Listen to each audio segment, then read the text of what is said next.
Thanks, Eric. I'm really glad to be with you today, and I'm also quite happy to be part of this larger project, which I think is kind of amazing and unusual. And I'm really looking forward to seeing how it works out. The university, I think it's important to realize at the start, leads a double life. And as we proceed, we're going to need to keep both of these lives in view. The university has been a servant of the state and the corporation, and also a critic of governments and corporations and capitalism, and a realm partially free of those worlds. The university created legions of imperial administrators and created the theories of disruptive innovation that justify what we've come to call neoliberal political economy. Yet the university is a tireless critic of these ideas. The university is a settler colonial institution in countries like the United States, Australia, Canada, and New Zealand. The university produces fierce and unsparing critiques of colonialism in forms both old and new. The university is elitist and obsessed with status and selectivity. The university is class and race inclusive and is educating new generations of students of color in a quest for social equality across differences of ethnicity and every other type of identity. The university, in other words, leads a double life and has a range of good and bad effects. So it's been hard to remember the second of these lives of late, from my point of view, the positive ones, the lives of transformation, invention, and utopian possibilities. In part, this is because many people who speak for the university have compromised it within an inch of its life. They have wrongly defined the university to the public as extended and, of course, also expensive job training that offers a good return on investment. In reality, the university remains a unique institution in society, largely because of its non-commercial activities.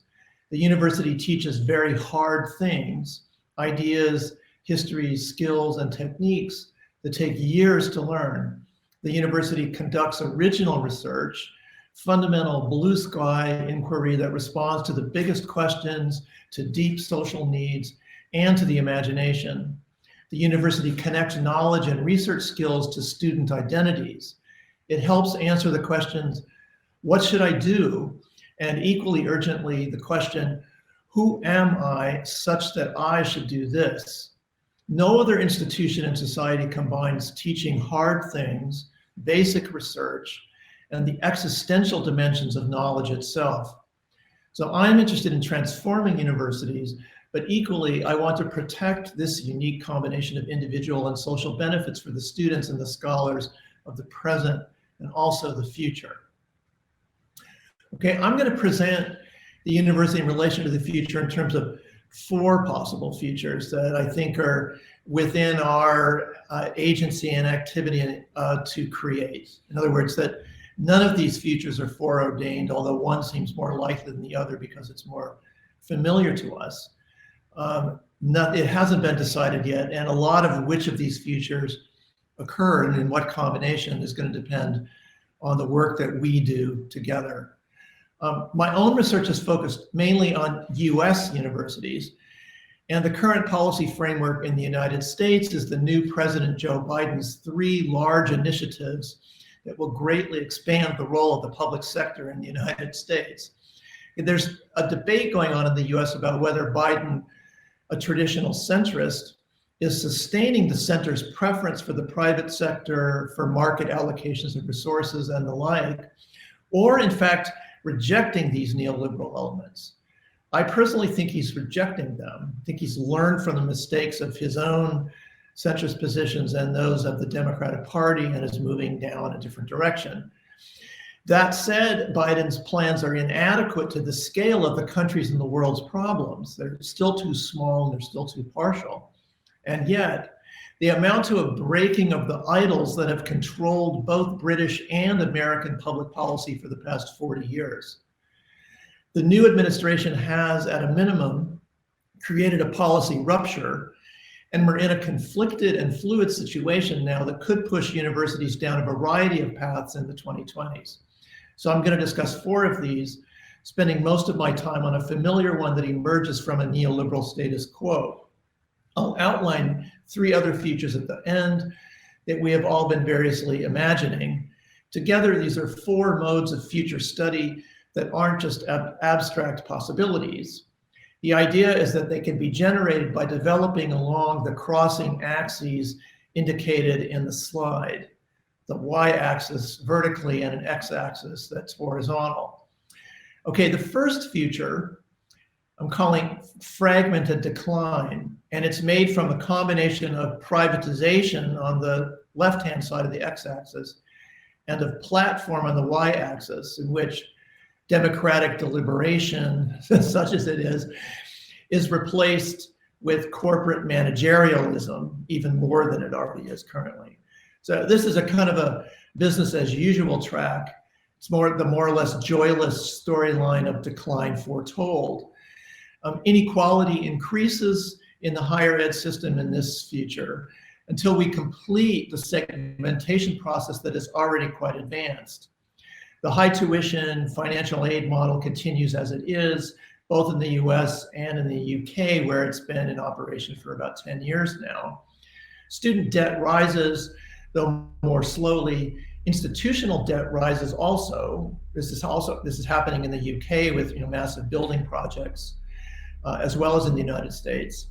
Public funding remains stagnant and ripe for cuts at the first whiff of a fiscal downturn or for other ideological reasons. So in this system, which is just kind of continuing the future we are, out of the present that we now have, wealthy super premium private universities continue to do extremely well with global brands resting on the endowment wealth that has benefited from 40 years of financial asset price inflation that has been a systematic bipartisan government policy in the US and the UK and many other countries. In the United States, there are about 16 of these universities, so call them the Ivy League universities, Harvard, Yale, Princeton, also Stanford and Duke, and a number of others, Cambridge, Oxford, to some extent UCL. There aren't as many of them in Britain, but you know which ones they are. In the US, you could also throw in wealthy liberal arts colleges, schools you may or may not have heard of, like Amherst College or Williams College, or one that I went to, Reed College in Portland, Oregon. Some of them, not so much Reed, but the ones on the East Coast, also have massive endowment wealth, the interest from which allows them to supplement the already very high tuition revenues in offering premium and sort of deluxe educational services to their not very large number of students. You add up all these institutions in the US, and you get schools that serve a total of at most 5% of college students. There's another group of colleges that are selective to some degree. And again, I'm using American numbers. There are about 400 of these in total. And this group of schools more or less treads water in the coming years, in the 2020s. They keep their heads above water, depending largely on regional and other factors. Is there a decent birth rate in the region? If they're in the Sun Belt, in the Southwest with warmer weather, students are more likely to come than if they're in the Northeast or in the Midwest, where there's a certain amount of drain of younger people into southern and western parts of the country. Mostly this middle group of universities in this future can attract students and manage student costs of attendance only by reducing their own net operating funds. That is, but they have to subsidize student tuition, and so they get less money for their own operations, even as they're helping students a bit with their high tuition charges. Then there's a third group of institutions in the US. These are essentially open access, right? You apply, you get in, and that includes everyone else. And in the United States, these number 3,800. Okay, so there's 4,300 higher education institutions in the US, and 3,800 of these are non-selective.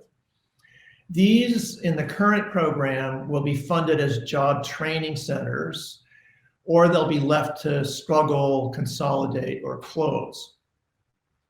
Okay, none of the Biden administration's plans have any real injection of new funds into four-year universities.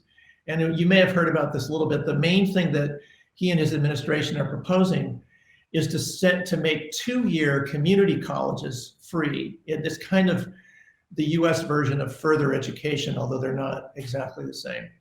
I mean, the money slated for two-year community colleges is really good. Although it's not actually enough. But the Biden policy world seems to assume, like Barack Obama's world before it, that the acute inequality in our higher education funding system has no meaningful effects on student learning and students' future lives, never mind on the lives of instructors or staff who are actually trying to work in these often very poor institutions.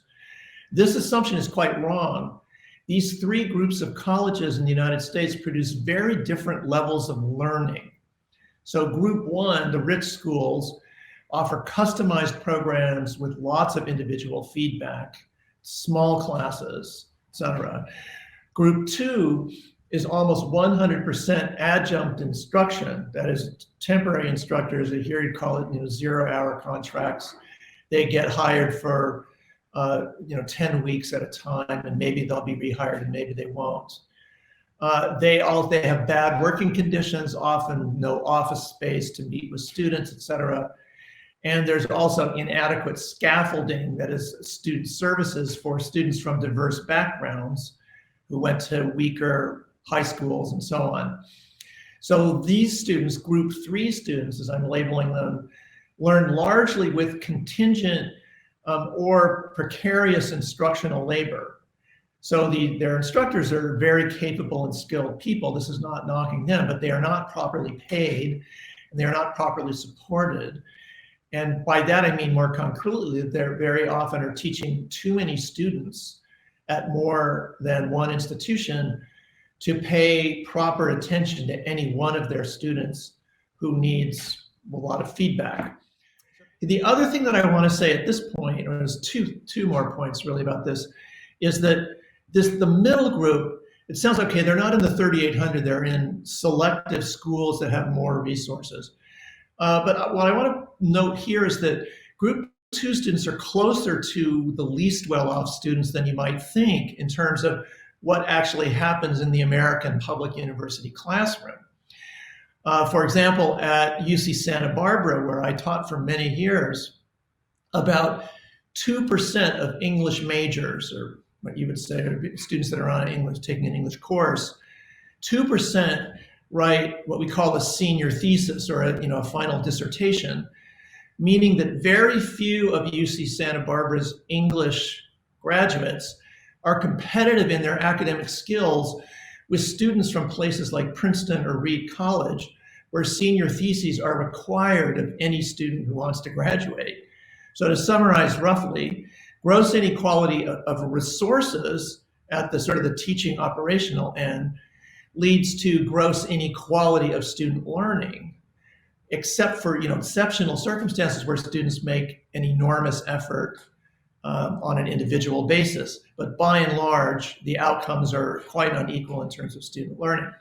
So in this status quo future, again called fragmented decline, we have premium learning at the top and limited learning in various gradations for everyone else, especially for, and here's another thing that's very strange about the US situation, for the 50% of college starters, people who begin university, who leave university without a degree. Okay, and then there's a second thing that I wanted to mention. Higher education enforces fragmentation with a specific kind of political economy, one that is devoted to racialized resource inequality. In a landmark study called Separate and Unequal, Anthony Carnevale and Jeff Stoll found that after 1995, most newly enrolled Black and Latinx students in the US attended open access institutions, while white students mostly went to selective colleges, which have much higher graduation rates.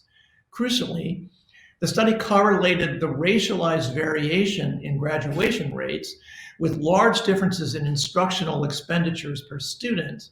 And I'm just going to quote them for a second. The 82 most selective colleges spent almost 5 times as much, and the most selective 468 colleges spent twice as much on instruction per student as the open access students. So I gave an example of this before, just a minute ago.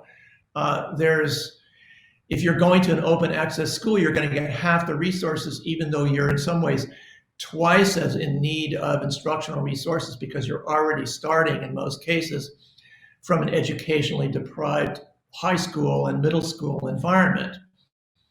Those are older data. The trend of the past 15 or 20 years is to extend resource scarcity into universities that previously had been spared. This is the story of the University of California, which is really one of the leading public research universities in the world, 235,000 students, enormous 5 medical schools.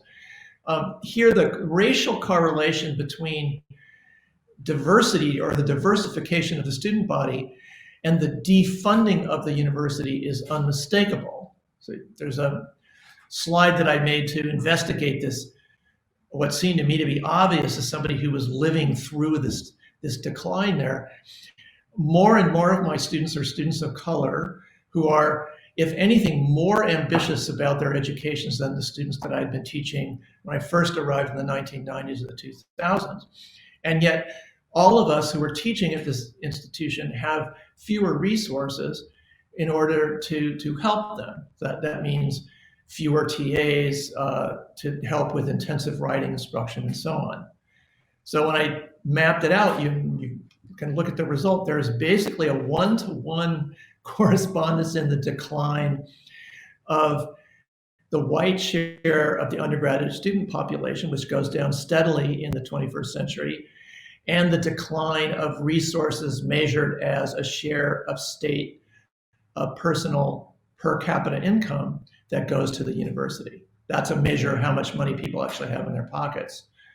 So with the exception of that big hole in the middle, which is the financial crisis, the state is slowly but surely pulling money out of an institution as it becomes less and less white.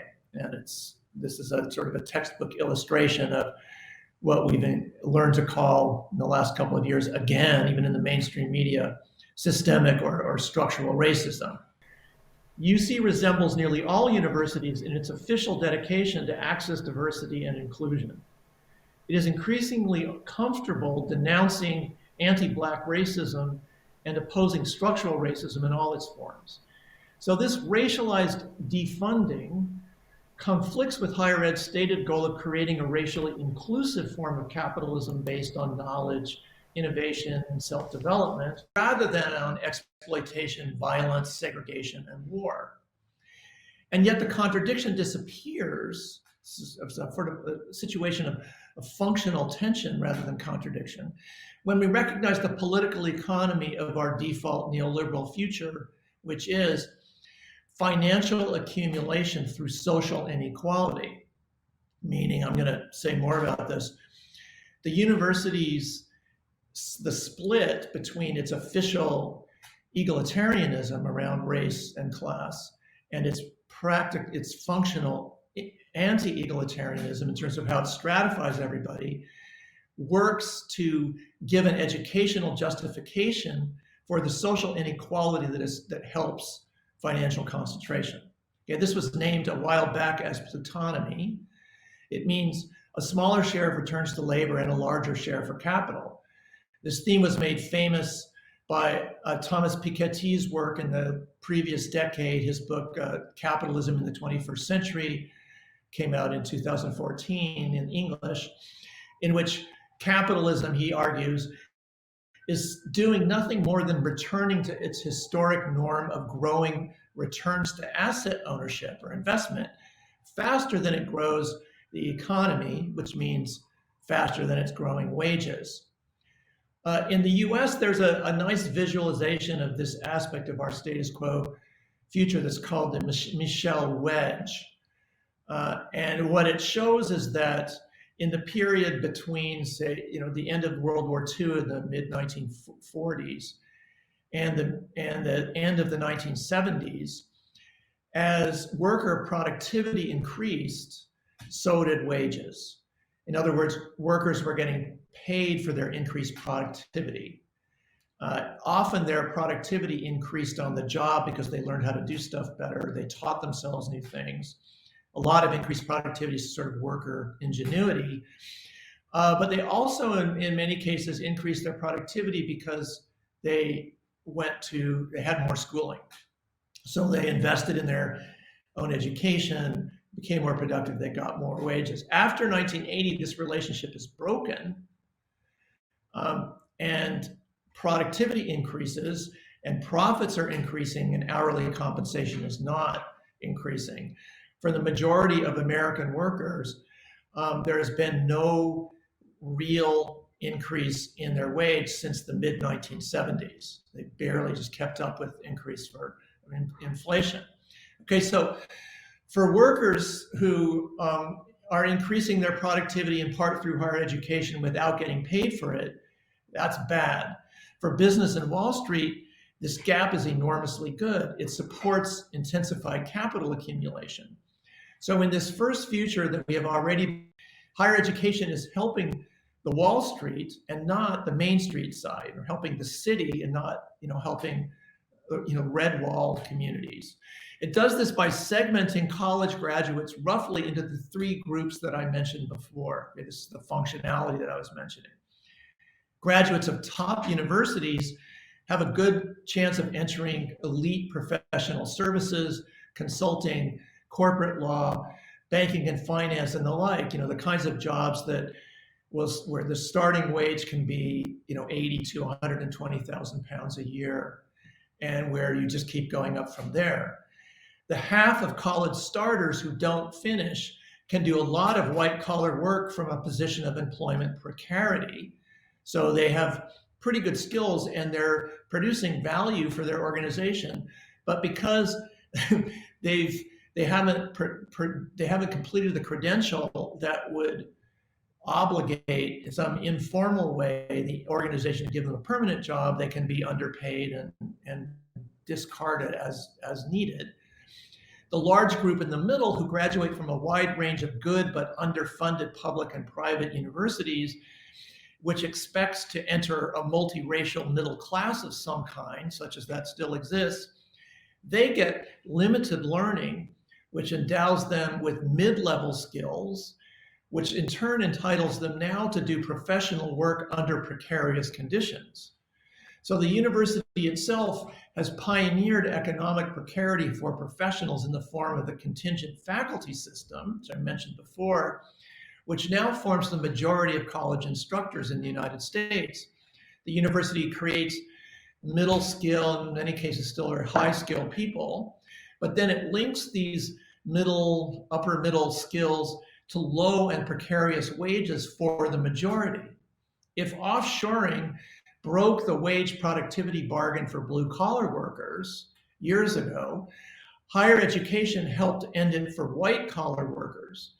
It accepted economic rule over political choices, pushed competition for scarce premium places in universities rather than egalitarian allocation of educational resources, and stratified educational quality.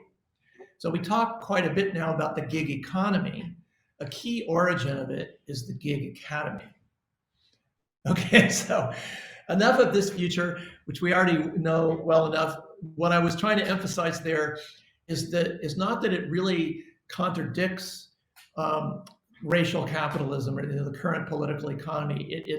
This particular future and the rules of the game that we have now allows that political economy to function.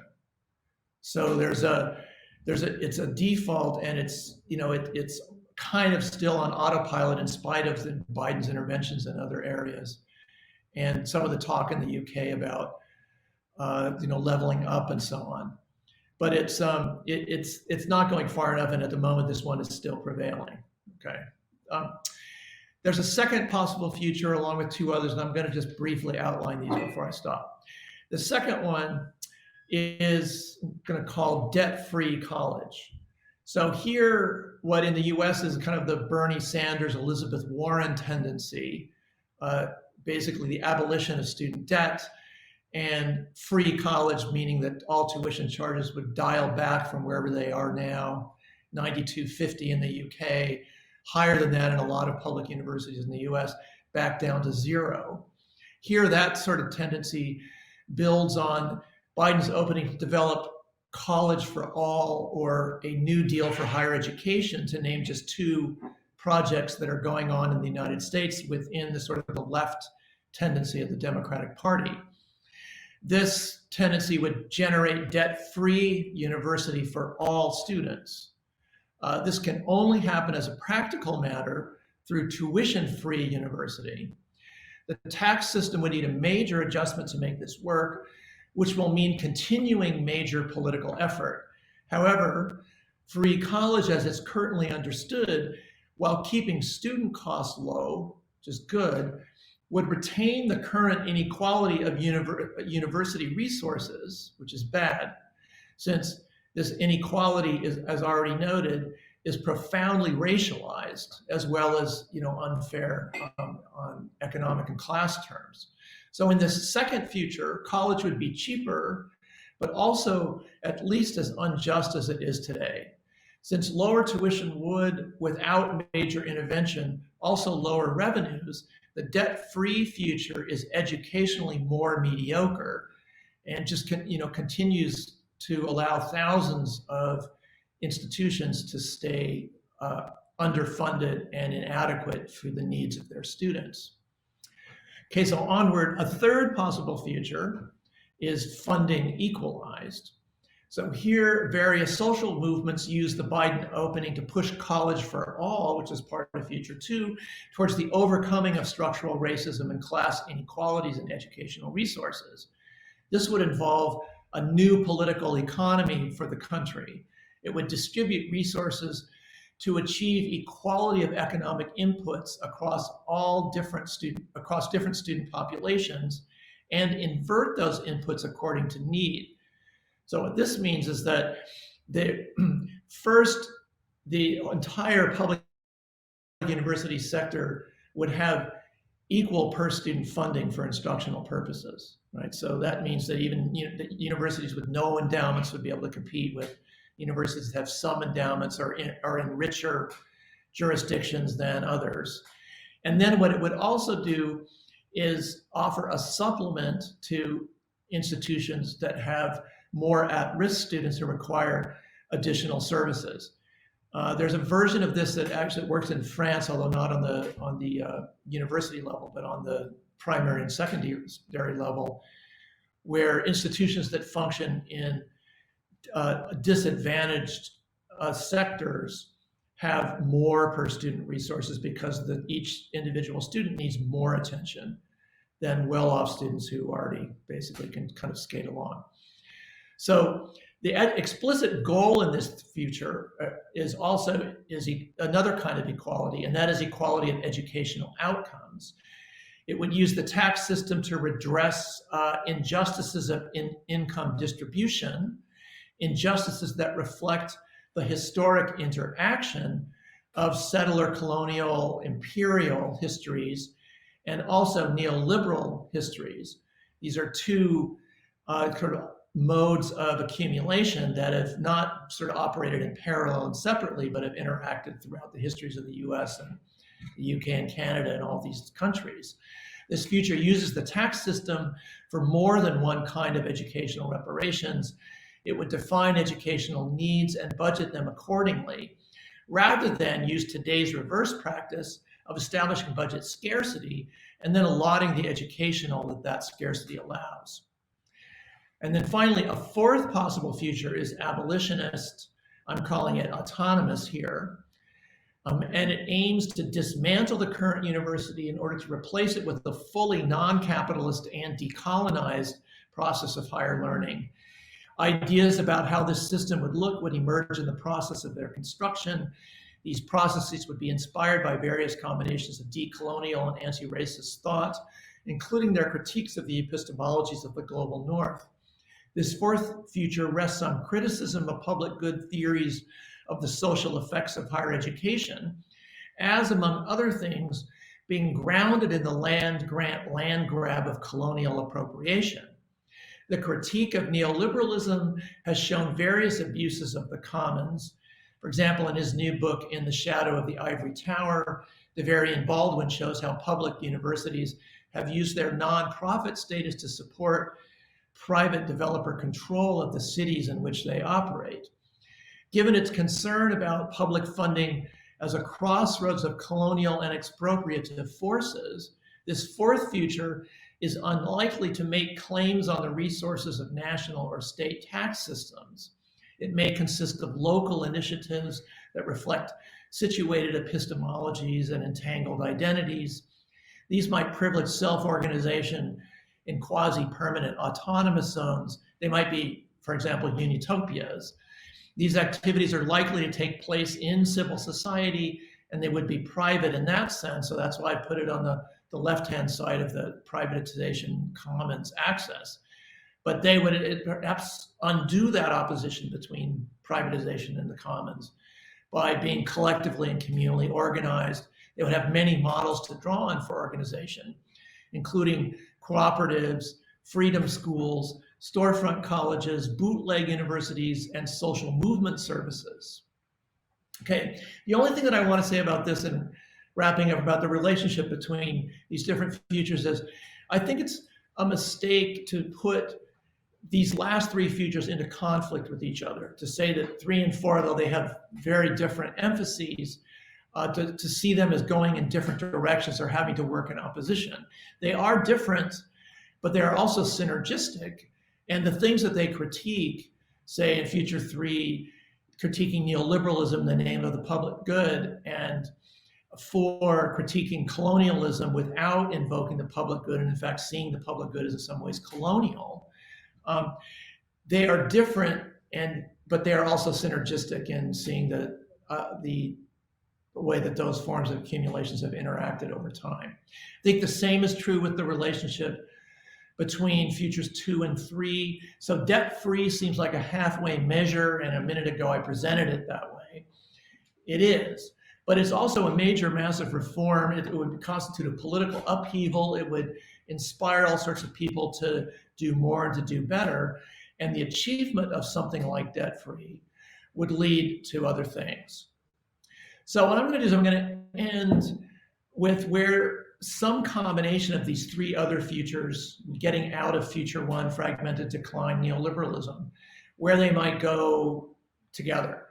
It would be towards higher education that is reconstructed, and towards something that I just think of as, the way that universities ought to be. So cycling back to what I said at the very beginning of this talk about these sort of the beneficial features of universities that make them unique, I've broken them out here to sort of 7 elements. The first, equality of outcomes across race and socioeconomic status, not equality of opportunity, but equality of result.